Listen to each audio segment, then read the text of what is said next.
Right now, I'm going to have an amazing opportunity to speak with Ethel Gardner, the founder of the Kennedy Austin Foundation.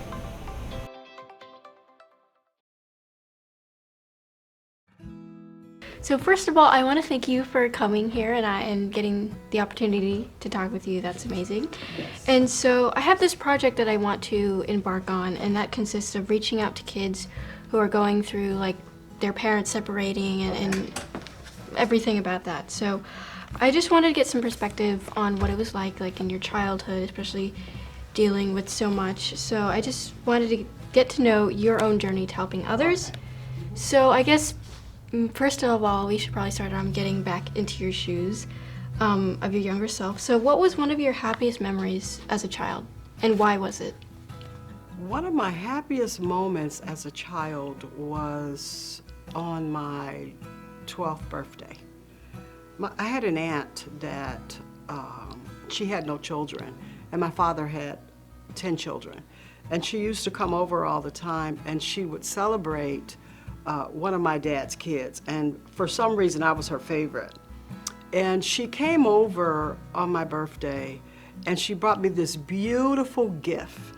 And I just remember looking at this gift like, oh my God, this is what a birthday looks like, because it was so many of us, we didn't really celebrate. I mean, we were celebrated as far as saying happy birthday and maybe a cake, but we weren't celebrated like a lot of the children are. But when she gave me that gift, something inside of me was like, this is how it's supposed to be. So I would say my 12th birthday was the biggest birthday that I've had to really have an imprint on me that I could still remember it. Yeah. Oh, that's really sweet. Absolutely. So in your documentary, you talked about raising your brothers and sisters, I believe about the age of 8. Yes. So how does your childhood inform who you are today?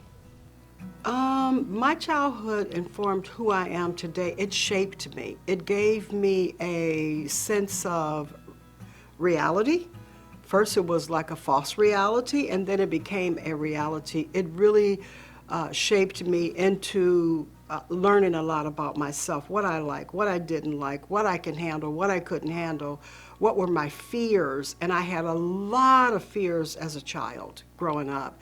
And so my childhood helped me to really kind of turn and face some of my fears as I grew out of that, some of those places and spaces. So childhood had a lot of on me for building character in me, and that's exactly what my childhood, it built a great deal of character in me. Yeah. So the next question I have is, I think at one point we all ask ourselves like, oh, if I go back in time, like I wonder what would happen or what could I do? So I think knowing, I guess when we ask ourselves, knowing what we know now, like would there be anything that you wanted to change? And so, yeah, like I think when you think back to your childhood, like, do you want to change anything? Like, did you have the power to say no or to conquer your fears, I think, but I don't know if that makes sense, Yes, but absolute sense. To answer your question, it would be yes. If I had an opportunity to go back in time, to go and revisit my childhood, I would honestly find out more about my mother. I really wanted to know what was in her head and in her heart to make her walk away from all 10 of her children. And a lot of my childhood, I blamed myself. It was like, did I do anything? Did I cause her to have anxieties or fears or anything like that? And that was a huge, huge burden for me growing up as a young girl. So to answer your question, absolutely. I would go back to possibly maybe seek her out. I didn't. When she left, I left it because I was so angry and I didn't want her to have any part of me. It was almost like, you left me, now I'm gonna leave you. But I wish that I would have gone back at some point in time to find out her story. Why did she leave? What was going on with her? And I thought about that for many, many years. And by the time I got an opportunity to do it, she just died. That was it. It was over. And I found out she was around 39 years old when she passed away, between 39 and 40. But that's one of the things that I often thought about, going back to revisit and to talk to her and to ask her the questions. Why? I never did. I never did. I was so angry that I couldn't live outside of myself to find out why she left her children. And that's one of the big ones for me. Oh, wow. So, I mean, you talk about having this anger. Like, how did you deal with that? I didn't know it was anger at the time. I had no idea what anger was or what it wasn't. I was just always nervous. I had a lot of nervousness and a lot of anxieties, and I was sick all the time. I was really, I was a sick child. And I think because of the burdens I carried inside, the fears I had inside, those are the things that when I would talk to people, they go, "Are you mad? Are you angry?" I go, "I don't think so," because I had this real soft exterior. So it didn't make sense for me to say I was angry. You know, when I look at angry people, you can look at them and say, they're angry. But that wasn't me.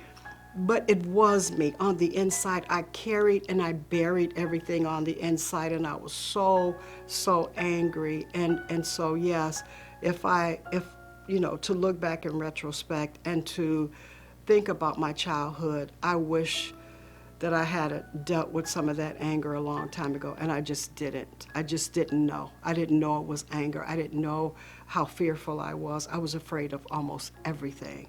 And I thought, if I lost my dad, so it was almost like at 8, 9, 10, I became this overprotective person, and it almost consumed me. I just did not want to lose my father, and sometimes my behavior would become so sporadic. I just lost myself in the whole thing of dealing with my parents. You know, my mom leaving and my dad staying. So it was overwhelming for me as a child. This is getting so sad. I don't know. I mean, I guess there's another question. I don't know if it exactly ties into what you were saying, but I mean, I think how I think of it, there's so many different paths you can take, sure. and I mean, if someone was able to intervene, I think in your situation, do you think, like, how do you think things would change? Like, do you think it would make your life better in some way, and do you think you would have like the same gifts that you have to help other people? You know, I do remember there was a lady that did intervene at some point in time. She was a social worker. And I remember the neighbors called because we didn't go to school that much. And there was a lady, I remember her name. Her name was Miss Knox. I remember her to this day. And she did intervene. And I remember she came there with the idea of taking my father's children away and out of that house. But when she got there, something turned, something switched. And what she did was, I remember this. She literally took her coat off, she took her hat off, and she literally bathed my 3 brothers in a bathtub. And she went to the store, and everything that we didn't have, she bought it. My dad was at work. So she intervened, and instead of taking us away, she literally wrote something up that was so phenomenal that we never saw social workers ever again. They never came to the house. And that was another fear that we had, that we would all be taken away at some point in time. But that intervention with that lady, Miss Knox, I'll never, ever forget it.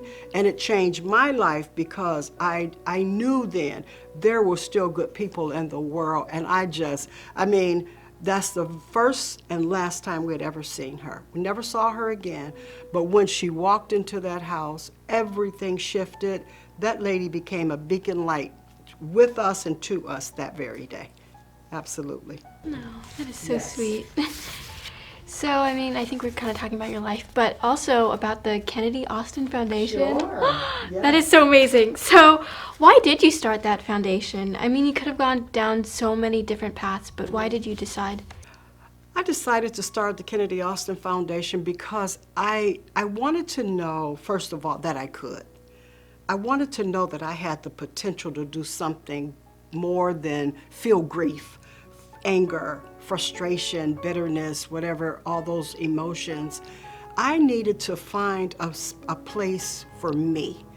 And so to start the Kennedy Austin Foundation gave me a platform to talk about what I was really, really going through. I didn't have to put a Band-Aid on my hurt anymore. I didn't have to act like it didn't happen. I didn't have to say, I'm okay, when I wasn't okay. So Kennedy Austin gave me a platform to really be honest with myself first. And I would tell myself, okay, if nobody comes, at least this is an opportunity for me to get myself healed and for me to get myself in a position that I could really have a life outside of the loss of my son. And that is exactly what Kennedy Austin have done for me. Even now, I'm so grateful that I took the courage to do it, because against my own family and friends, they all said, don't, you can't. Why would you do that? It's just going to bring more problems, more pain, more suffering. I go, well, let's see. I mean, Yeah. let's just put it out there and see what happens. And I'm so thankful that I did, because I got healed in the midst of starting this foundation, and it's a process. I'm still on the journey. But every time I get together with these women and the children, it brings a better part of myself. And it's just a blessing, true blessing. You're mentioning children, so I know the Kennedy Austin Foundation works with families, but are there any programs geared specifically for children? Oh yeah, we have a program called Creating Space. It's a childhood trauma and adversity program. Because a lot of the times when the mothers would come in and the fathers would come in that have lost a child, I would see the kids over there. And I was like, I don't think the kids are getting any help. I don't think anybody's talking to the child.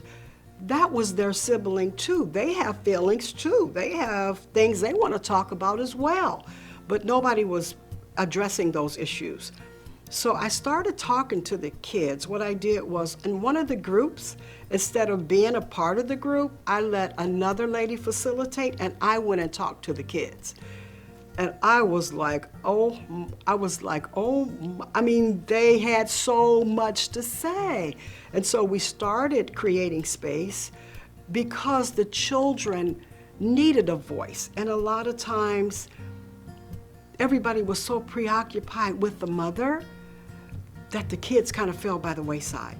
And so we started these children's programs because we gave a voice to youth. And it didn't matter how old you were. There's things inside that you have to talk about. I tell people all the time, especially with the children, you can't put a Band-Aid on this big gaping hole.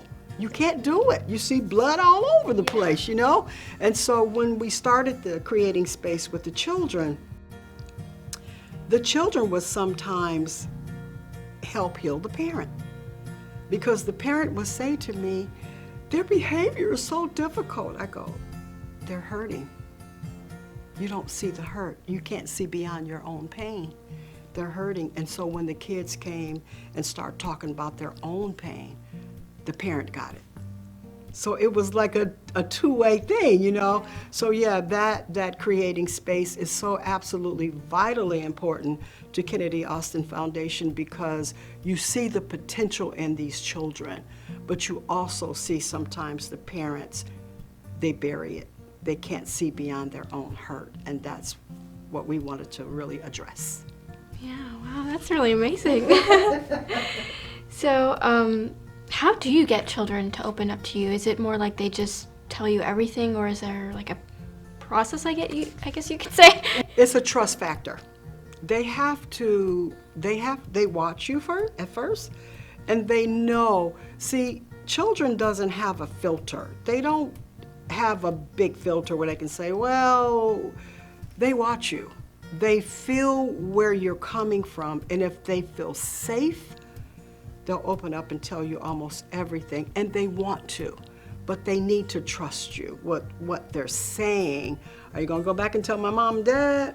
Are you gonna go tell anybody else? What are you gonna do with all this information? And so you have the children to open up, not by forcing them, but by allowing them to trust you into their life, into their space. And once you get there, it's like their world opens up. You become like a surrogate mother, like that's exactly how the relationship goes. And it's really powerful to see a child that's in so much pain evolve from the pain, because there's so much potential. But until you get to the pain, you can't possibly get to the potential. Yeah. Oh. Let's see. Oh, what is the most common question or concern that you hear from children? Am I important? Does anybody care? Do they know I'm alive? Those are vitally important questions that children ask. Am I important? Do I matter? Does anybody see me? Does anybody care? And it's real. It's real, and it needs to be addressed, because sometimes their questions go unanswered, and sometimes adults think that that's so silly. Of course you matter. You're here, but it's not the physical space. It's the mental and emotional space that they're trying to get people to take notice of. And so that's one of the biggest questions. I mean, from a 5-year-old to a 20-year-old, do I matter? Do I have a voice? Can you see me? And it's sometimes it's overwhelming, but it's also rewarding, because you give them a voice and they'll use it. They'll use it. Absolutely. What advice can you give to kids who are dealing, like they have mental health issues, or they're going through separation and their parents are divorced or in the process of that? What would you like to say to them? You matter. You matter. You.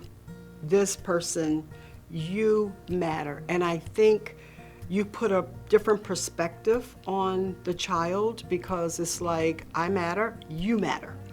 You are vitally important. And so I think the child needs to hear that they matter, that they're a person, they have potential, they've been put on this earth to do something, whatever it is. But I think until they get the revelation that they're important and that they matter, it can go a long way, because they take that information and they take that knowledge and they go, I matter. I really matter. I matter in this earth. I'm here for a reason. I have potential. So that's one of the biggest things that they want to know, to hear. They matter. You're vitally important in this earth. And it's almost like it opens up a reservoir inside, and then they can soul search. They can go deeper inside themselves and soul search with that little piece of information right there. Yeah. So I think when we're talking about kind of the programs I have for children, but what other programs or events do you have?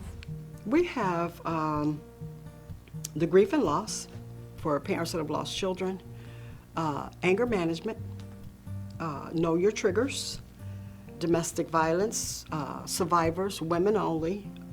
We also have mental health and parenting, because you find that when you go through some important series in your life or segments in your life, most of these things fit perfectly together. Parenting, anger, mental health, the loss of a child, all of these things go together. And so those are and not only that, everything that I went through as a child, I use it now.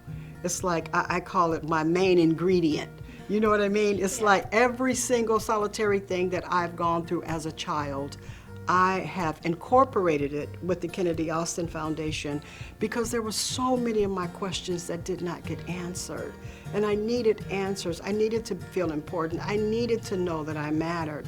And so when you incorporate these things, you bring out the potential. anger management. Why are you so mad? Why are you so angry? And then, you give these children a platform. You give the mothers a platform. You give the dads a platform. And so those are the things that Kennedy Austin is really all about. Every single thing that I've gone through in my personal life, I incorporated it. And it absolutely works really good. It's like a hand in glove. It fits perfectly. Yeah, that's it. Wow. Yeah, wow. Oh, Right, wow. absolutely. Yeah, and I thought my life was hard. I'm just kidding.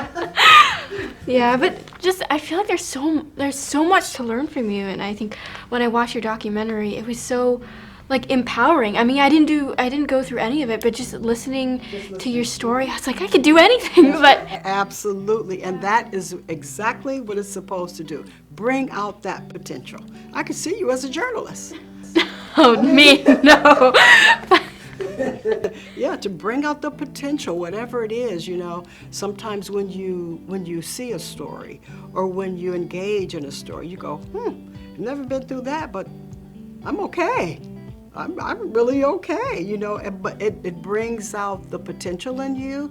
It also shows us sometimes how grateful we should be, how thankful we are, not having to deal with all that as a little child. So it's a blessing. It truly is a blessing, and I look at it as going through as much as I did as a child, and now looking back in retrospect, it truly have helped a lot of people, and that's exactly what I wanted it to do.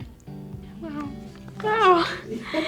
Well, I think that's all the questions I have for now, but I really want to thank you for you just being so open, I guess vulnerable. I mean, thank you. I think you are such a fantastic person, and I'm so thankful to meet you. And I want to let you know, anytime you want to talk or have access or you want me to do this, let me know. I'll be more than happy. Thank you. Thank you so So much. welcome. Ethel Gardner, everyone! Woo!